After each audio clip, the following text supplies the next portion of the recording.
Let's do this little trick again. Instead of looking at the documents from the outside, let's look at what would an early Christian church look like if you just stumble upon them.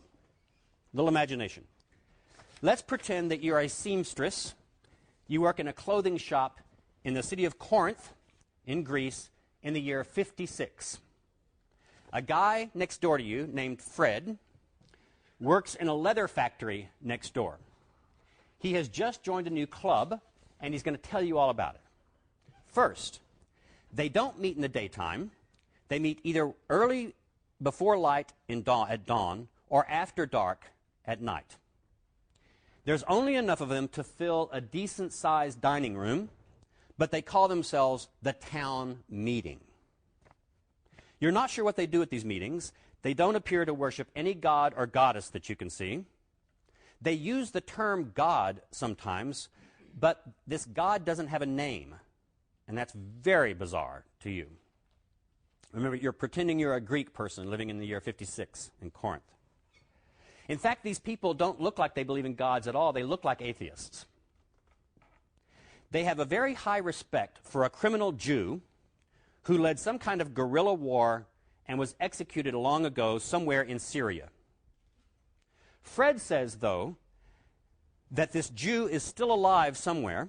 In fact, Fred says that the Jew bought him, though you didn't know that Fred was even ever a slave. In fact, you're pretty sure that slave wasn't a slave. So what does it mean that this guy bought him? At these town meetings, they eat meals, which is not unusual since most clubs in your society eat meals. But they call the meals the boss's dinner, or sometimes the thank you. Some people say they eat human flesh at these dinners, but you doubt that because for some reason they seem to be all vegetarians. You kind of doubt whether vegetarians would eat human flesh.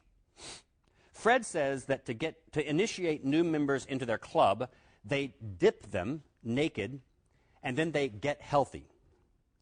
Once you're in the club, they call you comrade, and you have sex with anyone and everyone because it doesn't matter anymore whether you're a man or a woman. In fact, they kind of figure you're neither or both. That's this new group. Now, I constructed that little picture out of actual data from the New Testament and what we have from writings about ancient Christians. This was the way at least a good many number of ancient people saw early Christian groups. Every one of the little details there I gave, I won't unpack them all for you now because it would just be boring and we need to move along. But every one of those details comes from some interpretation of a particular Greek term that Christians used. For example, I said this meal they have is called the boss's dinner. We call it the Lord's Supper. But the Lord doesn't mean God necessarily. It means your boss. So the Lord's Supper, put back into normal Greek language, would be something like the boss's dinner. Or I said they call it the thank you. Episcopalians call the communion when they take it on Sunday the Eucharist, which is just from the Greek word meaning thanks. So all of these different things, the part about it doesn't matter whether you're a man and woman.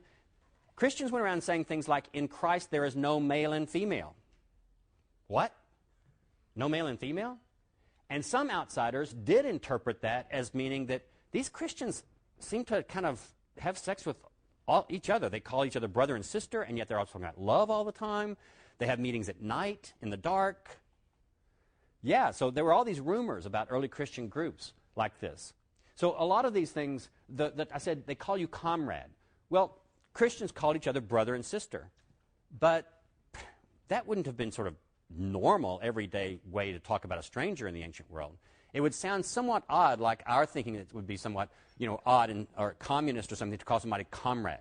So the language that different early Christians used about each other and for themselves was sometimes very common Greek language, but sometimes it would have also sounded strange and kind of in-house to other people. In other words, the Bible presents us with a very strange world if we approach it without our normal preconceptions, if we approach it fresh and from the outside.